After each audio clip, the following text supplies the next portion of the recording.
Bismillahirrahmanirrahim. Allahumma sholli ala Muhammad wa ala alihi. Wassalamualaikum warahmatullahi wabarakatuh. Aduh, Masya Allah, maaf lahir batin. Ini Persami pasukannya belum bisa turun ke lapangan.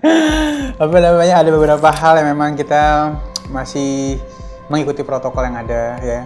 Jadi ada beberapa tempat juga yang tidak bisa kita datangi karena satu dan lain hal. So kita manjain teman-teman semua, sahabat Asana, dengan kita coba mengangkat fakta-fakta yang ada yang saat ini bisa saling tukar pikiran, ya, saling berbagi. Dan Ali sangat amat berharap apa yang kita angkat ini bisa di komen di bawah. Anything, komennya apa aja yang menyangkut dari komen ini. Karena semakin banyak komen, semakin banyak pelajaran atau sharing pelajaran yang bisa kita dapatkan. Oke, guys, mati suri.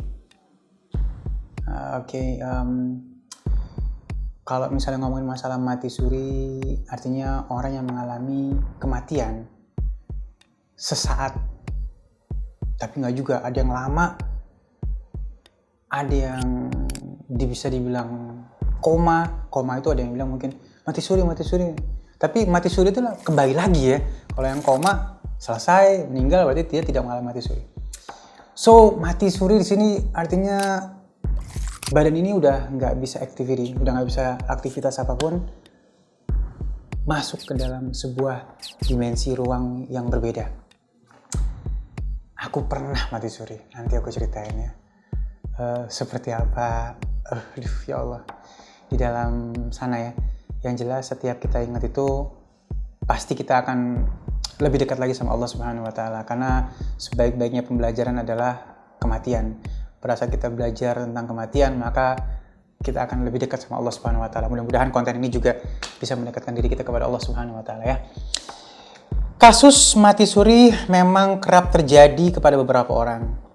Yap, berdasarkan tim medis, fenomena mati suri sering terjadi pada orang dalam kondisi berada di dekat kematian atau near of death, dekat kematian.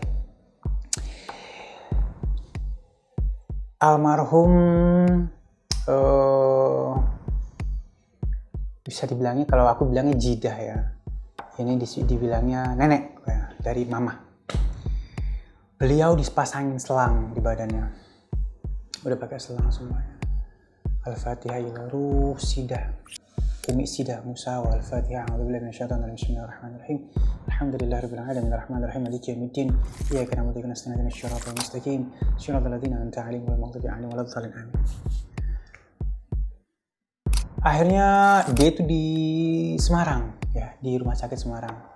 Kita anak cucunya dipanggil semua datang.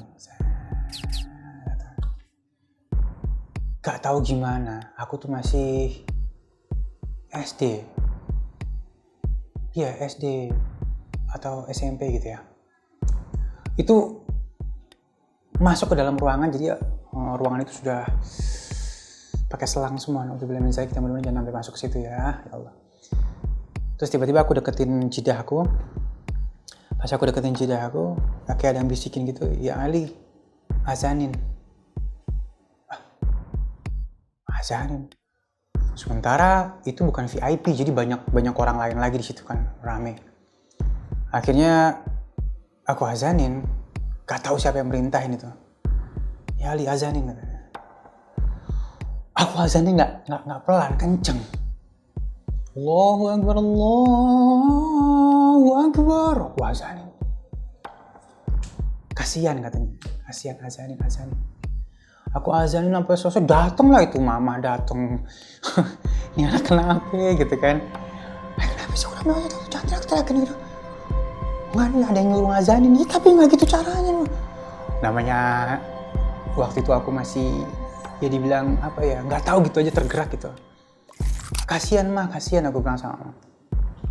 Akhirnya nggak lama kemudian beliau pass away. Jadi kayak semacam gini loh.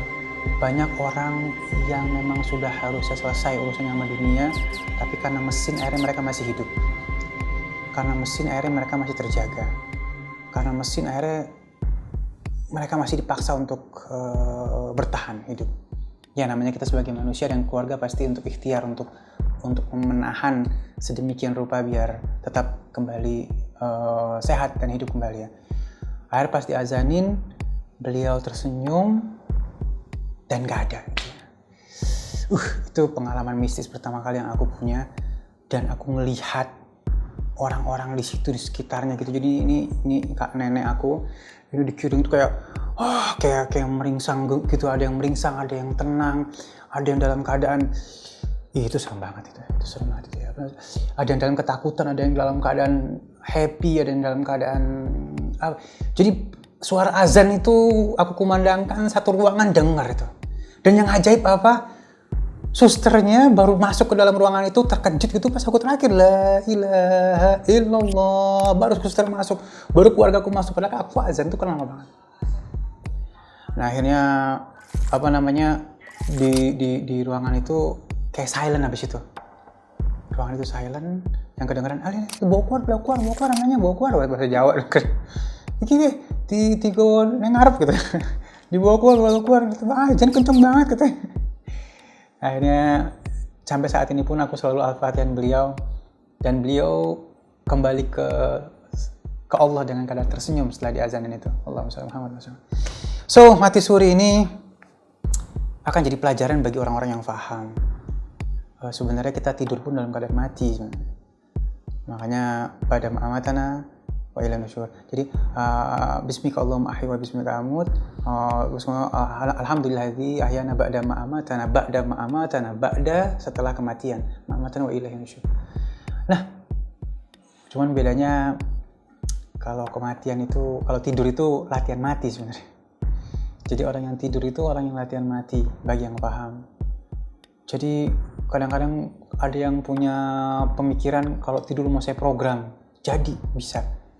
Saya tidur, ya Allah, pengen mimpi ke tanah suci, terbang pesawat. Jadi kita ngomongin masalah mati suri ya, isinya apa ntar dalamnya.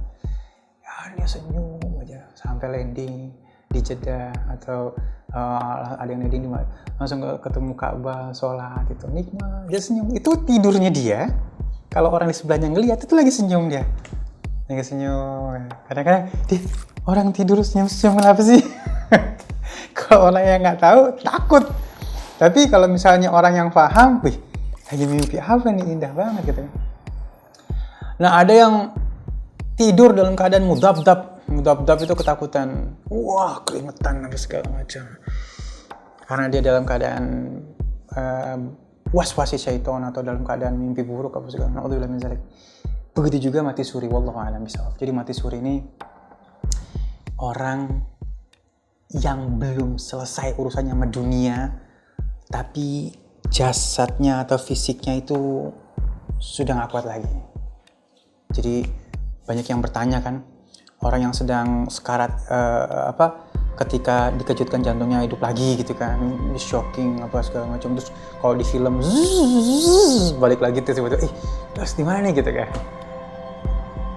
Ada benernya, karena aku pernah ngerasain gitu ya.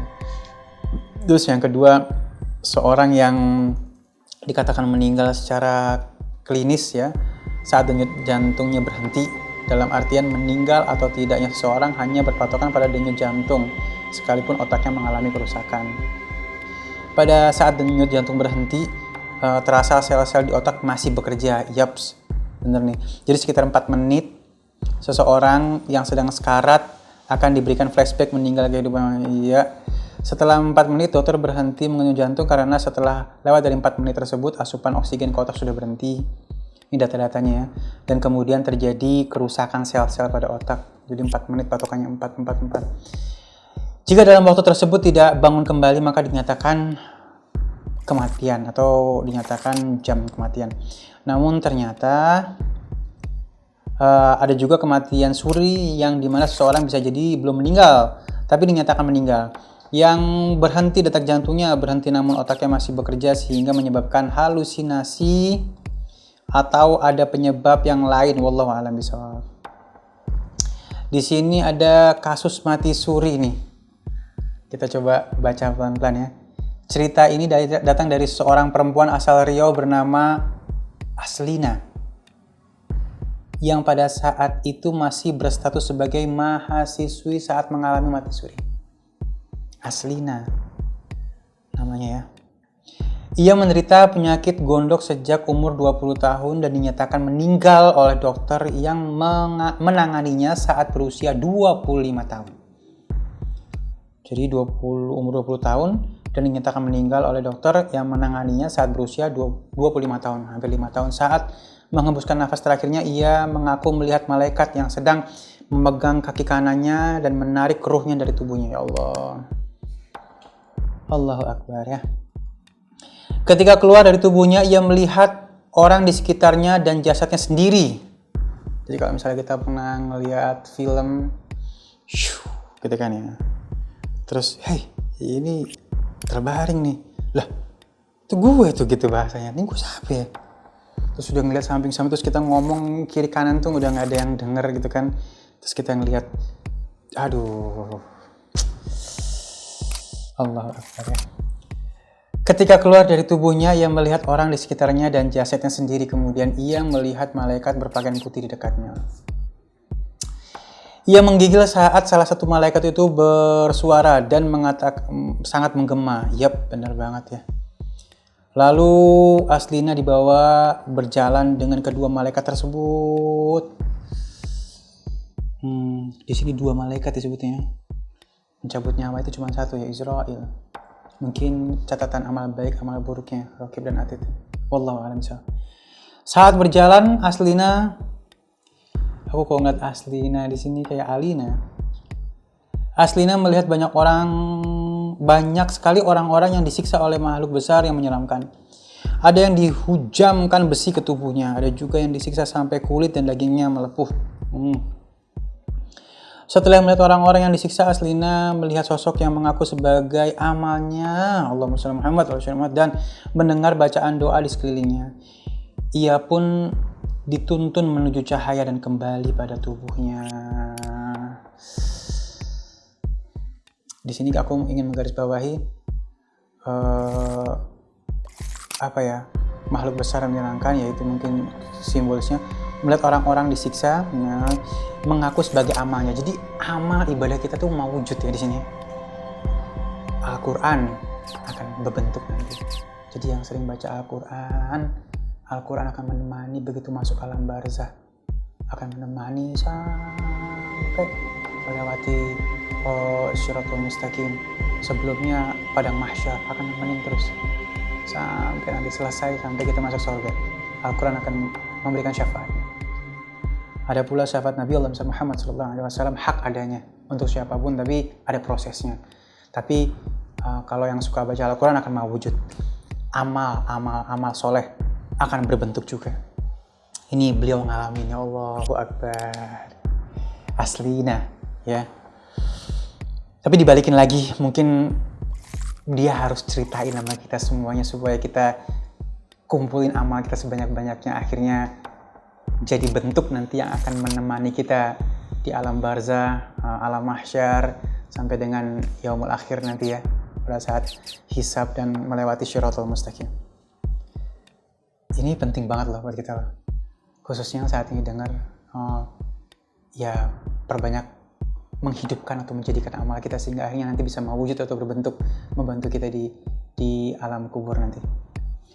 Kisah mati suri Ibu Murti. Satu lagi yang aku garis bawahin ya. Ada doa di sekelilingnya. Jadi mendengar bacaan doa di sekelilingnya. Masih Aslina tadi. Jadi ini penting loh. Kalau misalnya orang sakit, orang dalam keadaan ngawang ya, itu dibacain Yasin, dibacain Al-Quran di sampingnya. Itu bener. Penting banget. Kenapa? Karena hanya bacaan-bacaan itulah yang bisa mengiringi dia untuk kembali ke jalan yang terang gitu. Jalan yang Allah ridho. Kalau enggak kan ngawang kemana-mana, nggak tahu jalurnya. Makanya ngapain sih orang ngajiin lagi gitu? Biar sembuh, bukan hanya biar sembuh, biar jalannya jadi terang lagi gitu. Hidup lagi jalannya. Oke, kisah yang kedua. Aduh, Masya Allah nih ya. Ini Aslina, mudah-mudahan jadi pelajaran khususnya buat Ali dan buat siapapun yang dengar. Perbanyak amal ibadah kita. Yakin. Amal ibadah kita akan berbentuk nantinya, akan mewujud nantinya, yang akan menolong kita di akhirat nanti. Al-Quran juga Masya Allah ya. Kisah mati suri Ibu Murti. Kisah selanjutnya datang dari Ibu Murti pada saat ruh keluar dari jasadnya. Ia merasa seperti ada buah durian di tenggorokannya yang kemudian ditarik dengan, aduh ini dia nih. Aduh. Jadi Allah itu masih memberikan taubat kepada umatnya pada saat nafas kita masih dighor-ghor. Nafas dighor-ghor itu nafas di sini. Itu masih dikasih kesempatan untuk la ilaha illallah. Nah makanya sering dibisikin di kuping la ilaha illallah, baca la ilaha illallah. Merasa seperti ada buah durian di tenggorokan yang kemudian ditarik dengan paksa. Harus. Kenapa dipaksa? Karena kita semua takut akan mati. Kenapa dipaksa? Karena kita tahu bahwa dosa kita banyak. Kenapa kita dipaksa? Karena kita masih cinta sama dunia. Kenapa kita dipaksa? Karena kita masih berharap banyak akan dunia dan orang-orang yang ada di dunia. Kenapa kita dipaksa? Karena kita masih banyak cinta sama makhluknya Allah. Jadi dipaksa akhirnya. Padahal dulu kita kan gak ada di dunia ini. Terus pas mau diambil lagi kok susah banget. Dan aku juga termasuk orang yang seperti itu. Makanya dipaksa, ada orang yang meninggalnya dipaksa. Ya hampir mungkin wallahu a'lam bishawab, hanya para alim ulama, para guru yang dimuliakan Allah Subhanahu wa taala, para wali yang faham makomnya sampai sana, begitu ditarik nyawanya dia akan senyum seakan-akan oke, gitu, kelar urusan sama dunia gitu. It's clear gitu, udah gitu. Terus ketemu sama Nabi Allah Muhammad sallallahu alaihi wasallam, ketemu sama Allah, ya Allah, Allah azza wa jalla. Itu udah happy lah ya. Mudah-mudahan kita semua masuk ke dalam titik itu ya, makom itu mudah-mudahan. Sehingga akhirnya dunia pengen cepet-cepet ditinggalin. Langsung pas gitu, pas kurung batang jasad kita, manin cepetan gitu. Dia malah minta cepet-cepet. Dia cepet aja kelama masuk kubur gitu. Karena memang begitu dikubur langsung ketemu sama malaikat, langsung terbang udah tuh. Langsung nikmat hidupnya. Jadi makanya kalau orang meninggal harus buru-buru dikubur dan happy itu orang yang ahli jannah. Cepetan, udah jangan gitu. Kayak seakan seperti itulah. Dia buruan mandiin, kubur. Ya assalamualaikum, dia akan sujud bersama orang-orang yang sujud gitu ya. Selesai urusannya sama dunia. Kalau yang enggak, aduh ya Allah, sedih banget pasti. Nggak bisa merasakan itu ya. Oke, ia merasa seperti ada buah durian di tenggorokan yang kemudian ditarik dengan paksa. Ya Allah. Ya pasti dipaksa. Kenapa? Karena masih mikir akan dunia. Kita semuanya nanti begitu tuh. Naudzubillah min dzalik. Mudah-mudahan kita masuk ke dalam makom yang tadi Ali cerita. Begitu ketemu malaikat, ya khair, ambil gitu ya. Langsung nggak banyak komentar. Bismillahirrahmanirrahim. Allahu akbar. La ilaha illallah. Bus. Senyum dia. Allahu akbar. Kemudian ia merasa dirinya berjalan di sebuah gurun yang tak berujung. Kemudian ia diajak berjalan oleh seseorang. Menelusuri sebuah lautan merah yang berbau amis dan juga ada bara api di bawahnya. Kemudian diajak kembali pergi ke sebuah tempat yang sejuk dengan buah-buahan, wujud surga dan neraka. Ya Allah alam bisawab. Kemudian diajak kembali pergi ke sebuah tempat yang sejuk dan buah-buahan dan makanan yang di dalamnya itu. Setelah itu ia melihat sebuah emperan toko. Dengan orang kurus dan kelaparan. Orang yang mengajaknya pergi menyebut mereka adalah orang yang meninggal namun sanak saudaranya tidak pernah mendoakan. Perfect banget ini. Ini pesan moralnya pas banget ini ya Allah. Setelah itu ia melihat di sebuah emperan toko dengan orang kurus dan kelaparan. Orang yang mengajaknya pergi menyebut mereka adalah itu yang meninggal itu sanak saudaranya nggak pernah mendoakan.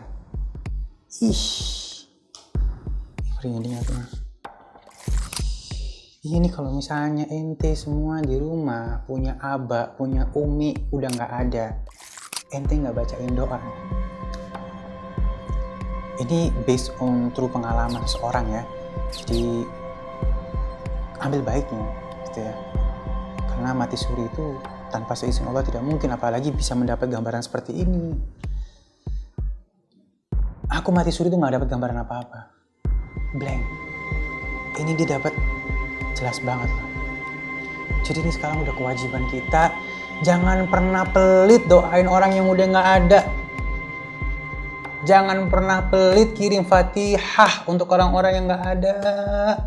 Itu ada yang bilang, guru-guru kita dimuliakan Allah Subhanahu wa taala, para habaib, kalau misalnya ente kirimin Yasin kayak lagi makan besar di sana dia.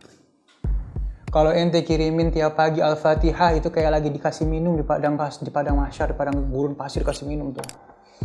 Kalau misalnya ente kirimin Fatihah pagi, siang, sore atau habis sholat, Al-Fatihah ila ruh berkahnya, Al-Fatihah ila ruh, Al-Fatihah ila ruh, Al-Fatihah ila ruh. Kirim buat Umi, buat Munjid, buat keluarga yang udah gak ada si fulan, atau ada keluarga kita atau ada teman kita mungkin yang udah ngedahuluin Al-Fatihah ila ruh, Al-Fatihah. Kirim, gak usah pelit. Itu ntar nyampe ke kita juga doanya. Kita akan mendapatkan doa seperti apa yang kita doain sama orang-orang itu. Na'udzubillah min dzalik, mudah-mudahan kita gak punya anak-anak yang malas doain kita ya. Mudah-mudahan kita anak-anak kita semuanya anak-anak yang soleh yang selalu doain kita, sehingga ini gambaran kurus kering habis. Kelaparan, ya lapar nggak dikasih makan, makanya dengan doa. Orang tersebut menyebut mereka adalah orang yang meninggal namun sanak saudaranya tidak pernah mendoakannya. Itu sekarang kalau misalnya sahabat-sahabatku yang tahu nih bacaan doaku nih ya. Al-Fatihah ila ruh berkahnya Jid al-Min Syahab Syifa Hadasit Nur binti Muhsin Habib Abdullah bin Idris Muhammad bin Al-Syatri bin Sidang Musafari dan Muisa bin Syahab al-Qadir Jalan Usalah Tanggul Imam Bukhari wa Muslim Habib Al-Bin Ali Ghair Bakunjung Hasan Hadadi Abi Umar Allah bin Hudam Fikramat Emang Allah Rabat Hamid Kamas Kuita Hamid Kamu Munar Amun Nur Musa Alam Sain bin Yahya Imam Ghazali aku baca juga. Terus para wali songo aku baca juga. Terus habis itu yang kemarin-kemarin ini baru meninggal Al-Habib Ali bin Syahab Toro Margen aku bacain doa juga karena beliau guru juga kan, Toro Margen aku bacain doa. Baru langsung Al-Fatihah. Itu setiap mau pegang mobil aku baca itu. Aku baca karena aku yakin apa? Nyampe. Dan mereka si Ali nih ngasih minum nih, si Ali nih tiap hari nih. Itu kalau misalnya kita nggak ngasih, besok kayak ditungguin loh. Begitu megang mobil, itu kayak mereka nungguin.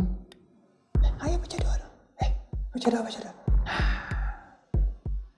Alhamdulillah minasyaitonir rajim. Bismillahirrahmanirrahim. Al-Fatihah berkah rahmatullah Allah berkah rahmatullah dan Nabi Allah Muhammad sallallahu alaihi wasallam wa malaikat Jita bin Syahab Syifa Hadasit Nur binti Muhsin Abi Abdullah bin Ruzuh Muhammad al-Syatru baca tuh.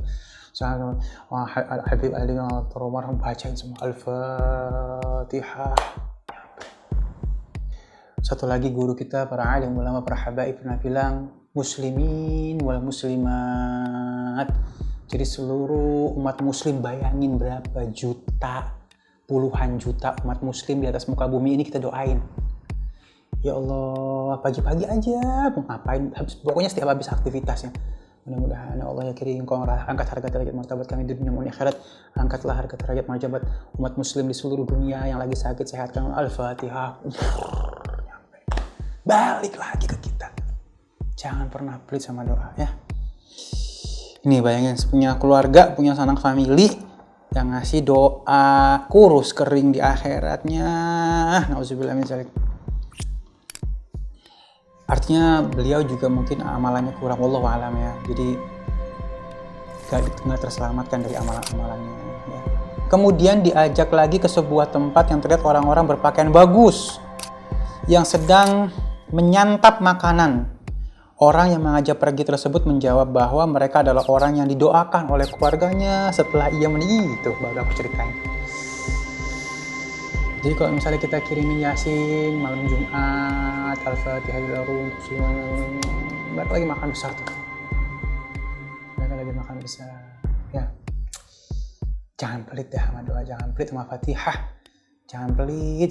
Nanti insya Allah keturunan kita pun akan terus membacakan doa untuk kita. Ciri-ciri orang yang soleh, para guru, para alim, ulama bilang di akhirnya sibuk. Sibuknya kenapa? Sibuk nerimain doa. Ciri orang yang soleh sudah meninggal itu dia sibuk. makasih si ini ngirim, si anak ngirim, muridnya ngirim, si itu ngirim, ini ngirim, alhamdulillah. Begitu malam Jumat, muridnya ngirim, anaknya ngirim, ini segala macam ngirim, sibuk apa? Sibuk nerimain doa dari, waduh. Nah kalau misalnya orang-orang yang soleh kayak gitu, kalau misalnya orang yang nggak soleh sibuk ngeliatin orang dikirimin doa, na'udzubillah min dzalik. Kemudian diajak ke sebuah tempat keluarganya setelah ya didoakan terus oleh keluarga yang setelah meninggal. Aduh bagus banget ini Ibu Murti tadi ya. Kemudian orang tersebut berbicara pada Murti kalau ia belum waktunya. Dan kemudian diantar pulang. Sebelum tersadar ia melihat cahaya terang menghampirinya dan terbangun. Saat membuka matanya langsung meminta maaf kepada kedua orang tuanya. Iyalah pasti harus. Semenjak kejadian itu ia merubah hidupnya yang sebelumnya berprofesi sebagai terapis pijat. Kini ia memilih untuk berjualan dan aktif di majelis taklim. Mati suri yang bawa berkah ya. Buat beliau dan buat kita semuanya yang dengerin saat ini. Kasus mati suri terbaru nih di 2020. Bismillahirrahmanirrahim. Indonesia banyak kasus seperti ini dibilang sering terjadi masih di tahun 2020 ya. Seorang gadis bernama Siti Masfufah di Purbolinggo kembali hidup setelah 1 jam dinyatakan meninggal saat jasadnya dimandikan pada tanggal 17 Agustus 2020 lalu. Jadi udah dimandiin nih. Matanya terbuka, jantungnya kembali berdetak. Dirinya divonis mengidap diabetes dan komplikasi akut. Namun selang 1 jam ia kembali meninggal saat dirawat di rumah sakit, kemudian dimakamkan di pemakaman umum dekat rumahnya. Oh, jadi akhirnya meninggal terakhirnya ya. Ya Allah. Mati suri menurut Islam fenomena ini langka terjadi, hanya 20 kasus dalam 20 tahun. Iya langka bener ya. Oke. Guys, terus aku mau ceritain mati suriku kayak apa. Kalau orang bilang itu mati duduk ya, apa angin duduk. Jadi kayak duduk statis, kayak bisa ngomong, napas sudah nggak nyampe, mulai dingin semua, tangan manggil orang tua aku, Pak, ini gak bisa. Itu di lantai 2 tuh aku tuh. Itu habis syuting, pulang syuting, aku bercanda, bangunin ya, apa? Bangunin ntar subuh jam 4 mau ngapain? Syuting. Wah enggak lah bang, tidur lagi lah gitu. Itu habis itu aku sholat isya jam 12 malam. Sholat isya. Jadi aku sering bilang 12 itu pelajaran buat aku. Dulu plat mobilku 12. Jadi dari tanggal 12 jam 12 di bulan 12 itu pelajarannya sangat luar biasa. Gak bisa napas, dibawa ke rumah sakit yang pertama, habis itu ke Ananda Bekasi nggak terima, habis itu dibawa ke mitra keluarga Bekasi, akhirnya black out. Nah di situ ada satu nih luar biasa, udah nggak bisa nih, udah di dalam ambulan itu ada namanya Faisal Alatas itu sekarang jadi suaminya adik aku Nadia. Bacain aneh ayat kursi, ada gitu. Ya Beb, bacaan ayat kursi Beb, itu ini udah darah semua karena ditancap keluar gitu, jadi nggak nerima, badannya nggak terima. Jadi tuh aku masih ngeliat di mobil ambulan tuh darah-darah gitu karena ininya ngucur gitu kan. Jadi udah nggak kuat rumah sakit yang deket rumah, nggak kuat di Ananda, nggak kuat. Pas dibawa ke mitra keluarga, dibawa bacain ayat kursi, hilang. Aku masih ingat, la ilaha illallah hayyul qayyum la ta'khudhuhu sinatun wa la nawm lahu ma fis samawati wa fil ardi man dhal ladzi yashfa'u 'indahu illa bi'idhnihi ya'lamu ma baina aydihim.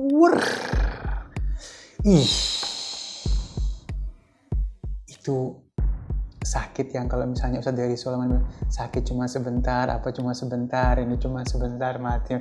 Itu benar itu. Kelar gitu kayak urusan sama dunia. Oke man, I'm finished with this gitu. Gue udah kelar sama dunia nih. Gue udah, wah. Bahasa gini maaf ya. Gue harus makan, gue harus minum, gue harus kamar mandi, gue harus jaga perasaan orang dunia kan. Gue harus kelar, gue udah urusan dunia gitu. This is kelar gitu. Gak tahu gimana hidup lagi kan. Jadi Pas masuk di rumah sakit, namanya dokternya Anthony Detulak. Itu ditembak katanya, aku diceritain. Tembak, dep, itu berapa kali, satu suntikan tuh punya berapa juta gitu, nggak tahu. Des hidup lagi. Nah, kalau orang sakaratul maut itu udah terkencing terberak, aku udah nyampe titik itu. Jadi udah katanya udah keluar kotoran semua di badan kita, udah sakaratul maut tuh udah dilewatin, udah lewat. Nah itu biasanya orang yang mati suri itu ngelewatin sakaratul maut. Nah dia melewati sakaratul maut itu ciri-cirinya apa? Dia sudah terkencing terberak, abis tuh perutnya udah abis tuh dibersihin, udah clean. Dan aku udah ngalamin itu, dan aku udah di plastik, udah di apa? Tempat tidur yang plastik itu tuh. Pas bangun udah nggak pakai baju kan waktu itu kan, cuma mesin semua di sini, mesin. Di mana nih bilang nih? Ada yang lihat orang kayak burem gitu kan, lewat. Udah bangun gitu, ramai gitu kan. So aku bilang, lu, aku nggak pakai bahasa gitu, terbakar ngalamin lu. Nah aku dibilangnya itu ngigo gitu. Wah ngigo gitu. Padahal kalimatku tuh sakti gitu. Kalian semua bakal ngalaminnya. Iya. Itu bukan aku yang ngomong gitu, maksudnya. Iya, lu ntar semua bakal ngalamin kayak gini nih, sakaratul maut, ya Allah. Jadi aku mungkin akan lebih cerita ke sakaratul mautnya gitu ya. Sakaratul maut itu bagaikan dihujam 1000 jarum, ya. Ini tuh ditarik satu-satu tuh. Ini sekarang kamu pegang gini nih, sakit nih. Ini akan ditarik nih. Ini sakit nih, akan ditarik nih semuanya, ditarik nih. Tuh akan diambil gitu. Jadi one by one, cell by cell itu lepas gitu. Itu sakitnya. Allahu Akbar. Nah, dibalikinnya pun sakitnya seperti itu. Jadi kalau misalnya orang yang mati suri udah buang air besar, buang air kecil, terus dia balik lagi, itu badannya sakit banget itu. Kenapa? Karena selnya hidup lagi. Terus kalau dipegang orang kayak ada tetesan air, boom, kayak gitu. Jadi kalau misalnya dipegang gitu ada yang nyentuh, jangan pegang gua gitu. Kayak gitu. Nah terus kalau ditanyain, terus Bang Ali waktu mati suri nggak ngeliat apa-apa. Saya nggak ngeliat apa-apa. Ini makanya Masya Allah orang-orang ini. Dan jadi pesan buat kita semuanya. Namun yang saya dapat dari mati suri itu, yang ada dapat, sakaratul maut itu sakit yang nggak umum. Makanya orang sampai buang air kecil, buang air besar karena mau ngelepas gitu, apa namanya, gitu. Sampai pas dibacain ayat kursi itu enak banget lepasnya. Jadi makanya kalau misalnya orang dalam keadaan sakaratul maut, banyakin baca doa apapun yang kita bisa. Kulhu, falak, anas, ayat kursi, ayat-ayat besar semuanya dibaca. Itu akan memudahkan dia untuk ikhlas. Iya, saya pergi. Wallahu a'lam bishawab. Semuanya bakal ngalamin dan kematian itu hak adanya. Nah kalau misalnya orang yang sudah pernah mengalami mati suri, dia kembali lagi, pasti dia akan berusaha untuk lebih baik lagi dari sebelumnya. Ya kalau misalnya nggak sampai 100% berubah, 20-40%, sampai 50% berubah, termasuk aku sih berubah. Ada beberapa hal yang udah aku tinggalin, hal-hal buruk udah aku tinggalin semuanya, dan itu ikhlas tinggalinnya. Kenapa? Ya Allah, ini Allah udah sayang sama kita, ngingetin dengan cara yang sangat luar biasa. Terus kalau misalnya kita masih ngeyel, baal nih orang, berarti harus mati beneran. Ya, baik. Mati suri adalah fenomena di luar kendali manusia. Tidak sedikit orang yang hidupnya berubah setelah mengalami fenomena mati suri. Kehidupan kedua atau kehidupan setelah kematian nyata adanya. Yap, so teman-temanku, mudah-mudahan pesan-pesan dari teman-teman semua ini, kisah-kisah mati suri ini bisa menjadi pelajaran buat kita, dan kita lebih mendekatkan diri kepada Allah Subhanahu wa taala, karena mati atau kematian itu hak adanya. Assalamualaikum warahmatullahi wabarakatuh.